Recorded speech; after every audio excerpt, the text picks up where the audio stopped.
Howdy, and welcome back to Celebrating Vintage Model Kits. Going to be looking at a period built kit. This is the 1955 Renwal Ontos Multiple 106 millimeter recoilless rifle. It's kit number M557-100, so this was a $1 kit at the time that it was produced. And it is of the M-50 Ontos, and Ontos is Greek for thing. And when you see what it looks like, you can kind of see where they came up with that name. It's one of the few military armored vehicles that the Army had, or the U.S. military had, that it wasn't named after a general. So I guess nobody wanted this named after them, so they called it the Ontos. And so the program began in 1950 as a joint Army and Marine project. They were looking for an air-portable anti-tank, weapon system. So they issued a development contract to Alles Chalmers, their farm machinery division. They built. It was built in an agricultural assembly plant in LaPorte, Indiana. The running gear was based on the M-56 light anti-tank vehicle. And it used the same four-cylinder engine as the Deuce-and-a-half trucks that the Army was using. And in 1953, the prototype was shown to the Army, and they absolutely hated it. They thought it was too lightly armed. They hated the external weapons. You had to get out to reload it. It was too small and cramped. It was too tall. Just about any aspect of it, they just did not like it. So the Army ended up canceling their part of the 1,000 vehicle order, which was roughly about 700 vehicles. But the Marines, on the other hand, they liked it. They didn't care so much about all those things that the Army was complaining about. The Marines just liked the fact that they were going to have a fairly mobile anti-tank capability, which they really wanted to have, since they didn't have a whole lot of tanks. So production started in 1955 and finished by 57. It was armed with 6 M-40 106 millimeter recoilless rifles that were capable of penetrating most tanks at the time. The M-40 was based on the M-27 105 millimeter recoilless rifle from World War II, with some improvements. The gun, the M-40, was actually still 105 millimeter as well, but it used different type of ammo that could not be fired in the M27. So they called it they called it 106 millimeter and dubbed the ammunition 106 millimeter. So that way there wouldn't be logistic problems, and they're trying to fire the M40's ammo out of the M27. So it's actually still a 105 millimeter gun. They also had 4 spotting rifles on 4 of the 6 guns. That had the same trajectory out to about 1,100 yards. So it fired a tracer round that would explode with a puff of smoke. So it was a way of aiming it before expending a round out of it. Once it got beyond 1,100 yards, then they would be expected to be firing multiple of the guns as a way of kind of bracketing the target. So it was first deployed operationally in 1958 to Lebanon when the Marines were there, but they saw no action. And its next deployment was in 64 in the Dominican Republic, and it did engage a couple of armored vehicles. It knocked out a French AMX-13. It wasn't from France. The tank's a French tank. And then also a Swedish-built L-60. So the couple of only actual tank kills that the Ontos got. Then along comes Vietnam, and this vehicle ended up kind of getting a second life for the Vietnam War. The Marines liked them a lot. Unfortunately, they did not hold up very well mechanically. The tread started going out on them. There weren't a lot of parts on them. They weren't really expected to last that long. So the rough climate and terrain of Vietnam took its toll on them, and gradually the numbers diminished. They were about to be retired when the Tet Offensive occurred in Quezon in '68, and the Ontos proved very effective in being able to push back the North Vietnamese during that fight. They also had, or the heat rounds that were used, the high explosive anti-tank rounds, were really good for bunker busting, which was effective against some of the tunnels and things like that that the North Vietnamese would utilize. And then they also developed what was called a beehive round, which is an anti-personnel round that would defend some of these fire bases. So the mass charges of NVA and sappers, on to try to overrun a base, the Ontos would be firing these beehive rounds. And when they detonated, they sent 10,000 steel flechettes in all directions. So the North Vietnamese would try to avoid the Ontos at all possible. So by 69, these things were pretty much done, and they were deactivated. The Marine Corps is the only ones who used them.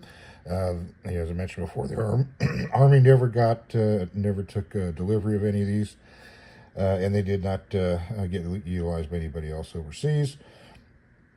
Some of them were given to the Forest Service, who used them because they're small size and lightweight. They could help out with some Forest Service duties. So that's a little bit about the Ontos, and let's take a look at the kit that we got here. So it comes with 3 figures, and so here's, I guess, like Commander guy with his binoculars. And so whoever had this left it in the bare olive drab plastic and just painted the highlights.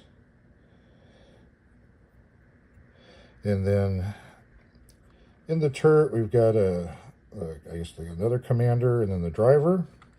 These guys can come out. So here is the other crew.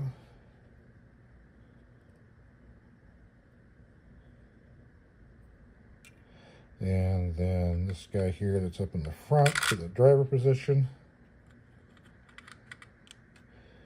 All these guys are kind of interchangeable. You can mix them around inside here. They do fit in the 2 different positions. And then the kit itself, you've got a rotating 50 cal, and then the actual guns themselves. So we've got the 6 recoilless rifles, and it is resting on a travel brace, which you can lift the guns up and fold that down, and then the guns can elevate, and the turret rotates. The front hatch is movable, so you can open and close the driver's hatch. That's where the engine would be. This does not open here. You notice it's got markings on here of U.S. Army and 82nd Airborne. So this was kind of a fantasy idea of what this would have looked like if it had been accepted by the Army and used in their Airborne Division. And then we've got some tools on the side, the exhaust. We do have vinyl tread on here, and it was made to roll, but I'm not going to force it because I don't know how old this is and how long it's been sitting in this position. I don't want to break it. The commander's hatch opens and closes as well, as do the breeches for all these recoilless rifles. You can open these guys up. I'm going to force all of them, but here's one here. They open up. And then we've got the rear entrance, which has the commander's seat. You can see in there, it's also got a